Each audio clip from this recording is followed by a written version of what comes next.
कहानी की शुरुआत प्रशांत महासागर के ठीक बीचों बीच बने एक बेहद आधुनिक और विशाल रिसर्च स्टेशन से होती है, जिसका नाम है मानावन। ये स्टेशन पानी की सतह पर किसी आम ऑनल रिग जैसा दिखता है, लेकिन इसके नीचे एक ऐसी दुनिया छिपी है जिसकी किसी ने कल्पना भी नहीं की थी। आज इस स्टेशन पर दुनिया के सबसे अमीर अरबपति और इन्वेस्टर्स आए हुए हैं। स्टेशन की हेड प्रेस्का मॉरिस इन सभी को एक विशाल कार्गो लिफ्ट में लेकर समुद्र की गहराइयों की तरफ बढ़ने लगती है। लिफ्ट जैसे जैसे नीचे जाती है, पानी का दबाव बढ़ने लगता है और लोगों के कान फटने लगते हैं। तभी लिफ्ट के दरवाजे खुलते हैं और सबके होश उड़ जाते हैं। वे खुद को एक 360 डिग्री ओनल ग्लास ऑब्जर्वेशन डेक पर पाते हैं, जहां कांच के उस पार विशालकाय हम्पबैक व्हेल मछलियां और बेहद दुर्लभ समुद्री जीव तैर रहे हैं। इस पूरे प्रोजेक्ट के पीछे मास्टरमाइंड हैं मिनवे झांग और उनकी बेटी सुयन। झांग गर्व से बताते हैं कि इंसान ने मंगल ग्रह के बारे में जितना जाना है, उससे भी कम वो पृथ्वी के सबसे गहरे हिस्से मारियाना ट्रेंच के बारे में जानता है। और आज मानावन की एक बेहद एडवांस सबमर्सिबल पनडुब्बी टीम, जिसमें सुइन भी शामिल है, समुद्र की सतह से पूरे 30,000 फीट नीचे मारियाना ट्रेंच की उस गहराई में उतर चुकी है जहां आज तक कोई इंसान नहीं पहुंच पाया। मिशन कंट्रोल रूम में बैठे सभी लोग बड़ी उत्सुकता से स्क्रीन पर नजरें गड़ाए हुए हैं, जहां नीचे गई पनडुब्बियों के लाइव सिग्नल्स और उनके अंदर मौजूद क्रू मेंबर्स के दिल की धड़कनें साफ दिखाई दे रही हैं। लेकिन जैसे ही पनडुब्बियां मारियाना ट्रेंच के बिल्कुल निचले हिस्से यानी उसके बॉटम को छूती हैं, अचानक वहां लगे सेंसर्स और कैमरों में कुछ ऐसा अजीब दिखाई देता है जो विज्ञान के हर नियम के खिलाफ था। कंप्यूटर स्क्रीन्स पर क्रू मेंबर्स के हार्ट रेट्स अचानक से आसमान छूने लगते हैं। कंट्रोल रूम में सन्नाटा पसर जाता है। नीचे गहराई से आ रही आवाजें और चीखें ये साफ बयां कर रही थीं कि वहां अंधेरे में कुछ बहुत ही भयानक मौजूद है। इससे पहले कि सुएन और उसकी टीम कुछ समझ पाती, तभी एक जोरदार धमाका होता है और मलबे के टकराने से सुएन की पनडुब्बी बुरी तरह डैमेज हो जाती है। पनडुब्बी में पानी भरने लगता है और एयर प्रेशर तेजी से गिरने लगता है, जिससे चारों तरफ अलार्म गूंज उठते हैं। ऊपर कंट्रोल रूम में खलबली मच जाती है। झांग और मॉरिस को समझ आ जाता है कि उनकी पूरी टीम 30,000 फीट नीचे मौत के मुंह में फंस चुकी है। इस नामुमकिन रेस्क्यू मिशन को अंजाम देने के लिए केवल एक ही आदमी है जो सक्षम है, जोनास टेलर, जो नेवी का एक पुराना रेस्क्यू ड्राइवर था, लेकिन जिसे कुछ साल पहले एक हादसे के बाद मानसिक रूप से बीमार घोषित कर दिया गया था, क्योंकि उसने दावा किया था कि समुद्र की गहराइयों में किसी प्रागैतिहासिक मॉन्स्टर ने उसकी टीम पर हमला किया था और उसने अपने कुछ टीम मेंबर्स को बचाया था और कुछ को वहीं मरने के लिए छोड़ दिया था। झांग अपनी बेटी को बचाने के लिए उस सनकी कहे जाने वाले आदमी पर भरोसा करता है और बिना एक पल गंवाए थाईलैंड के एक शांत समुद्र तट पर पहुंचते हैं, जहां जोनास टेलर अपनी पुरानी जिंदगी और उस भयानक अतीत को भुलाने के लिए बेहद सादे तरीके से रह रहा था। जब डॉ झांग उसे मारियाना ट्रेंच में फंसे क्रू और उसकी पूर्व पत्नी लोरी के बारे में बताते हैं तो जोनास का दिल दहल जाता है। शुरुआत में वो जाने से साफ मना कर देता है, क्योंकि 5 साल पहले जब उसने अपने साथियों की जान बचाने के लिए एक रेस्क्यू मिशन को बीच में ही रोक दिया था तो पूरी दुनिया ने उसे कायर और पागल घोषित कर दिया था। लेकिन जब उसे एहसास होता है कि वहां नीचे फंसे हुए मासूम लोग कुछ ही घंटों में बिना ऑक्सीजन के तड़प तड़प कर मर जाएंगे, तो उसका पुराना फौजी जज्बा जाग उठता है। जोनास तुरंत मानावन रिसर्च स्टेशन के लिए रवाना हो जाता है। जैसे ही जोनास मानावन स्टेशन पर कदम रखता है, वहां का माहौल बेहद तनावपूर्ण हो जाता है। स्टेशन के मुख्य डॉक्टर और जोनास के पुराने साथी डॉ हेलर उसे देखते ही भड़क जाते हैं। हेलर का मानना था कि जोनास मानसिक रूप से पूरी तरह अस्थिर है और उसे इस मिशन पर भेजना बाकी लोगों की जान को भी जोखिम में डालना होगा। दोनों के बीच तीखी बहस होती है। इसी बीच मिशन कंट्रोल रूम में अचानक से अलार्म बजने लगते हैं। नीचे फंसी पनडुब्बी का लाइफ सपोर्ट सिस्टम तेजी से फेल हो रहा था और उनके पास सिर्फ 2 घंटे का समय बचा था। सोयन जोनास के आने का इंतजार किए बिना खुद एक मिनी सबमर्सिबल लेकर अपनी टीम को बचाने के लिए मारियाना ट्रेंच की खौफनाक गहराई में उतर जाती है। सोयन की पनडुब्बी जैसे ही उस डैमेज एरिया के करीब पहुंचती है, समुद्र की उस अंधी गहराई में अचानक एक विशालकाय परछाई मंडराने लगती है। सोयन की स्क्रीन पर लगे सेंसर्स थरथराने लगते हैं। तभी एक डरावनी और गूंजती हुई आवाज के साथ पानी के नीचे एक ऐसा जीव सामने आता है जिसकी लंबाई किसी 7 मंजिला इमारत से भी ज्यादा थी। वो कोई आम शार्क नहीं थी, बल्कि प्रागैतिहासिक काल की मेगालोडोन शार्क थी, जिसे विज्ञान लाखों साल पहले ही विलुप्त मान चुका था। मेगालोडोन सीधे सुइन की पनडुब्बी पर हमला कर देती है। भारी दबाव और शार्क के जानलेवा झटकों की वजह से सुइन की पनडुब्बी का कांच चटकने लगता है। सुइन मौत के बिल्कुल करीब थी और ऊपर कंट्रोल रूम में बैठे उसके पिता डॉ झांग लाचार होकर अपनी बेटी को मरते हुए देख रहे थे। तभी अंधेरे को चीरते हुए जोनास की एडवांस रेस्क्यू पनडुब्बी वहां पहुंचती है। जोनास बेहद चालाकी से अपनी पनडुब्बी की तेज लाइट लाइटें मेगालोडोन की आंखों पर मारता है, जिससे वो विशाल शार्क कुछ पलों के लिए अंधी होकर पीछे हट जाती है। जोनास बिना समय गंवाए सुइन और फंसी हुई टीम की पनडुब्बी के साथ डॉकिंग प्रक्रिया शुरू करता है, लेकिन मेगालोडोन को गुस्सा आ चुका था और वो दोबारा पूरी ताकत से इनकी तरफ बढ़ रही थी। जोनास के पास बाकी क्रू को बचाने के लिए केवल चंद सेकंड्स का समय था और एक छोटी सी भी चूक उन सभी को हमेशा के लिए समुद्र की इस अनंत कब्र में दफन कर सकती थी। जोनास अपनी रेस्क्यू पनडुब्बी को फंसी हुई टीम की डैमेज्ड सबमर्सिबल के साथ जोड़ने की कोशिश कर रहा था, लेकिन मेगालोडोन शार्क लगातार उन पर जानलेवा हमले कर रही थी। शार्क की हर टक्कर के साथ पनडुब्बियों के आपस में जुड़े मेटल के जोड़ चरमरा रहे थे। जोनास जानता था कि अगर ये लॉकिंग सिस्टम टूटा तो पानी का भयानक दबाव उन सभी को एक पल में कुचल कर रख देगा। वो जैसे तैसे लोरी और बाकी क्रू मेंबर्स को अपनी पनडुब्बी में खींचता है, लेकिन तभी मेगालोडोन एक बेहद आक्रामक और सीधा वार करती है। पनडुब्बी का एक हिस्सा बुरी तरह पिचक जाता है। हालात बेकाबू होते देख क्रू मेंबर तोशी खुद को अंदर ही लॉक कर लेता है और अपनी पनडुब्बी की लाइट्स ऑन करके मेगालोडोन का ध्यान अपनी तरफ खींच लेता है, ताकि जोनास और बाकी लोग वहां से सुरक्षित निकल सकें। जोनास के सामने ही वो विशालकाय शार्क तोशी की पनडुब्बी को अपने जबड़ों में भींचकर एक जोरदार धमाके के साथ तबाह कर देती है। भारी मन से और अपने एक साथी को खोकर जोनास किसी तरह स्वेन और बाकी बचे हुए क्रू को लेकर ऊपर माना वन स्टेशन की तरफ बढ़ता है। सबको लगता है कि वे सुरक्षित हैं और खतरा अब टल चुका है, लेकिन विज्ञान की सबसे बड़ी भूल यही थी कि उन्होंने प्रकृति की सीमा को कम करके आंका था। दरअसल मारियाना ट्रेंच के ऊपर हमेशा से ठंडे पानी की एक मोटी जमी हुई परत थर्मोक्लाइन थी, जिसने इस प्रागैतिहासिक जीव को सदियों से नीचे ही कैद करके रखा था। लेकिन जब जोनास और स्वेन की पनडुब्बियां तेजी से ऊपर आईं, तो उनके पीछे से निकलने वाले गर्म पानी के प्रेशर ने उस बर्फीली परत में एक अस्थायी रास्ता बना दिया और इसी रास्ते का पीछा करते हुए वो विशालकाय मेगालोडोन शार्क सदियों बाद मारियाना ट्रेंच की अंधेरी दुनिया को छोड़कर इंसान की आधुनिक दुनिया में प्रशांत महासागर की सतह पर आ चुकी थी। माना वन रिसर्च स्टेशन पर अचानक से डेंजर अलार्म बजने लगते हैं। स्टेशन के चारों तरफ पानी में अजीब सी हलचल होने लगती है। पानी की सतह पर फैले ओनायल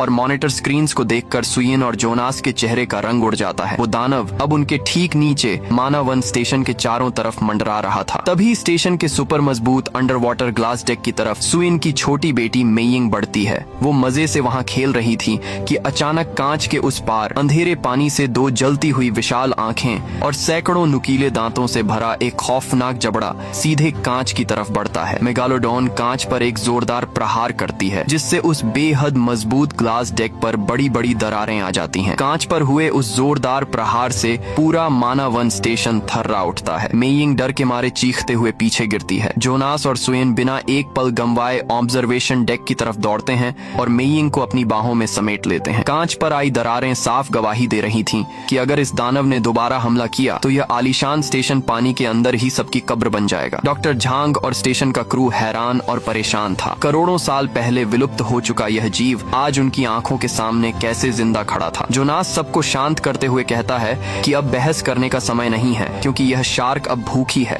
और इस पूरे इलाके को अपना शिकार क्षेत्र बना चुकी है। तभी स्टेशन के जीपीएस और रडार सिस्टम पर एक भयानक खबर मिलती है। मेगालोडोन स्टेशन के पास से निकलकर खुले समुद्र की तरफ बढ़ रही थी, जहां कुछ ही दूरी पर इंसानों की घनी आबादी वाले समुद्री तट और नावें थीं। अगर उसे वहां पहुंचने से नहीं रोका गया तो वो हजारों मासूमों को मौत के घाट उतार देगी। टीम तुरंत एक योजना बनाती है। वे माना वन स्टेशन की सबसे तेज और आधुनिक ट्रैकिंग बोट लेकर समुद्र में उतरते हैं। स्वेन एक बेहद खतरनाक और आत्मघाती रास्ता चुनती है। वह खुद एक ट्रांसपेरेंट प्लास्टिक के शार्क प्रूफ केज पिंजरे में बैठकर पानी के अंदर जाने का फैसला करती है, ताकि वो मेगालोडोन के करीब जाकर उसकी पीठ पर एक अत्याधुनिक जीपीएस ट्रैकर और जहर का इंजेक्शन लगा सके। जोनास इस फैसले के सख्त खिलाफ था, लेकिन स्वेन की जिद के आगे उसे झुकना पड़ता है। स्वेन का पिंजरा जैसे ही पानी की गहराई में उतरता है, समंदर में एक सन्नाटा छा जाता है। बोट पर बैठे जोनास और बाकी लोग मॉनिटर पर नजरें गड़ाए हुए थे। तभी पानी के काले अंधेरे को चीरते हुए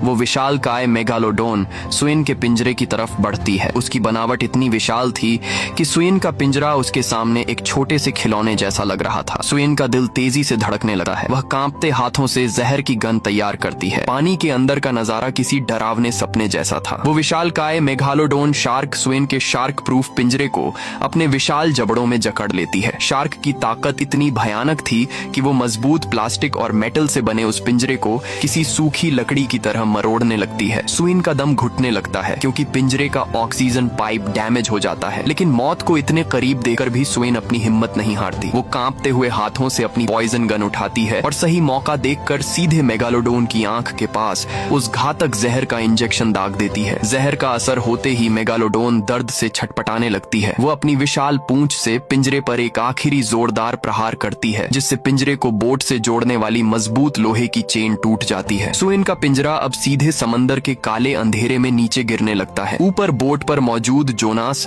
यह सब देख रहा था। वो बिना एक पल गंवाए अपनी जान की परवाह किए बिना पानी में छलांग लगा देता है। जोनास तेजी से तैरते हुए नीचे जाता है और डूबते हुए पिंजरे का दरवाजा खोलकर स्वेन को बाहर निकाल लेता है। ठीक उसी पल जहर के असर से वो विशाल शार्क शांत हो जाती है और पानी की सतह पर उल्टी होकर तैरने लगती है। बोट पर मौजूद पूरी टीम खुशी से झूम उठती है। उन्हें लगता है कि उन्होंने समंदर के सबसे बड़े शैतान को मार गिराया है और इंसानों की जीत हो चुकी है। वे भारी भरकम क्रेन की मदद से उस विशाल शार्क की लाश को बोट पर खींच लेते हैं। सभी लोग उस मरे हुए जीव के साथ तस्वीरें खिंचवाने लगते हैं और राहत की सांस लेते हैं। लेकिन जोनास का फौजी दिमाग अब भी शांत नहीं था। वो शार्क के घावों और उसके आकार को ध्यान से देख रहा था। तभी जोनास को महसूस होता है कि इस शार्क के दांतों के निशान की पनडुब्बी पर हुए हमले के निशान आपस में मेल नहीं खा रहे हैं। अभी जोनास अपनी बात झांग को समझा ही रहा था कि अचानक बोट के नीचे का पानी बड़ी तेजी से उबलने लगता है। समंदर की गहराई से एक ऐसा खौफनाक और गूंजता हुआ गर्जन सुनाई देता है जिसे सुनकर बोट पर मौजूद हर इंसान के रोंगटे खड़े हो जाते हैं। इससे पहले कि कोई कुछ समझ पाता,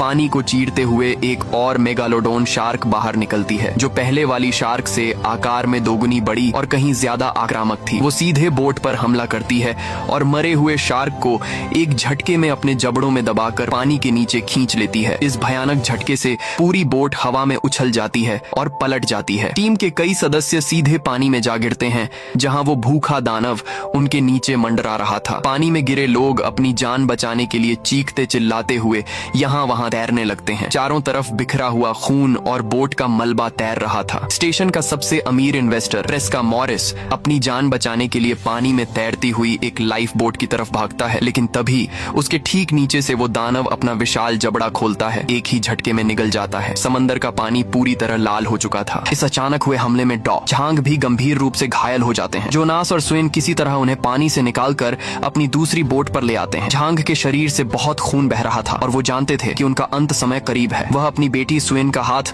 जोनास के हाथ में देते हैं और उससे वादा लेते हैं कि चाहे कुछ भी हो जाए वो मेइंग और स्वेन को सुरक्षित रखेगा। इसके बाद झांग स्वेन की गोद में ही अपनी आखिरी सांस लेते हैं। स्वेन अपने पिता की लाश से लिपटकर फूट फूट कर रोने लगती है, लेकिन जोनास जानता था कि यहाँ शोक मनाने का भी समय नहीं है, क्योंकि वो भूखा शैतान अब भी उनके आसपास मंडरा रहा था। जोनास अपनी पॉकेट से वॉकी टॉकी निकालता है और मानावन स्टेशन संपर्क करता है। मैक तुरंत स्टेशन से एक बेहद आधुनिक और तेज रफ्तार हेलीकॉप्टर लेकर उनकी तरफ रवाना होता है। हेलीकॉप्टर जैसे ही मलबे के ऊपर पहुंचता है, नीचे समंदर में वो विशाल शार्क दोबारा चक्कर काटने लगती है। वो जानती थी कि शिकार अभी बाकी है और किसी तरह मैक और जेक्स बोट को संभालते हैं और बची हुई टीम को लेकर वापस मानावन स्टेशन पहुंचते हैं। पूरा स्टेशन झांग की मौत से सदमे में था और हर तरफ मातम छाया हुआ था। लेकिन तभी स्टेशन के रडार और कंप्यूटर स्क्रीन्स पर एक ऐसी चेतावनी गूंजती है जो उनके बचे हुए हौसलों को भी तोड़ देती है। वो विशाल मेगालोडोन शार्क अब चीन के सबसे मशहूर और घनी आबादी वाले सान्या बे बीच समुद्री तट की तरफ बढ़ रही थी, जहां उस वक्त हजारों की तादाद में लोग छुट्टियां मना रहे थे। लोग धूप सेक रहे थे,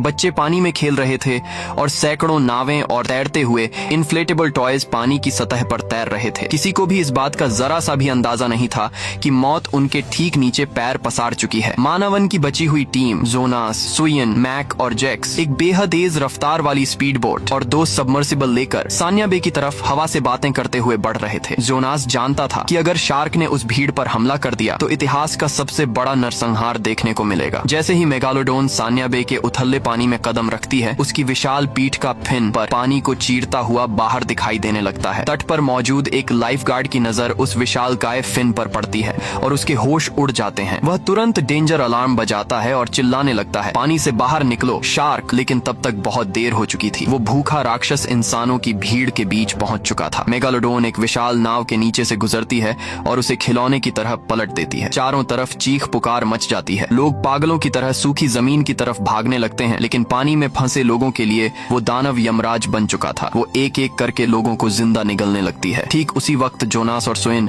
अपनी स्पीड बोट के साथ वहां पहुंचते हैं। शार्क का ध्यान भटकाने के लिए सुइन एक बेहद खतरनाक तरकीब अपनाती है। वो पानी में एक ऐसा ऑडियो डिवाइस छोड़ती है जो हम्पाबैक व्हेल की आवाज निकालता है। मेगालोडोन, जो व्हेल मछलियों का शिकार करना पसंद करती थी, इंसानों को छोड़कर तुरंत उस आवाज की तरफ मुड़ जाती है। जोनास अपनी मिनी सबमर्सिबल पनडुब्बी में कूदता है और पानी के अंदर उस दानव का सामना करने के लिए तैयार हो जाता है। योजना यह थी कि शार्क को इंसानों से दूर गहरे पानी में ले जाया जाए और वहीं उस पर हमला किया जाए, लेकिन वो प्रागैतिहासिक जीव बेहद चालाक था। जैसे ही उसे एहसास होता है कि उसे धोखा दिया जा रहा है, वो व्हेल की आवाज वाले डिवाइस को चबाकर नष्ट कर देती है और अपना रुख सीधे जोनास की छोटी सी पनडुब्बी की तरफ कर लेती है। जोनास की स्क्रीन पर शार्क की रफ्तार दिखाई दे रहा था। वो सीधे जोनास की तरफ बढ़ रही थी और इस बार उसके जबड़े पूरी तरह खुले हुए थे और पानी के अंदर मौत की रफ्तार इंसानी सोच से कहीं ज्यादा तेज थी। जोनास की मिनी सबमर्सिबल पनडुब्बी की तरफ वो विशाल मेगालोडोन शार्क पूरी ताकत से बढ़ रही थी। जोनास जानता था कि इस प्रागैतिहासिक जीव की चमड़ी इतनी मोटी है कि इस पर कोई भी आम हथियार बेअसर साबित होगा। जैसे ही शार्क बिल्कुल करीब आती है,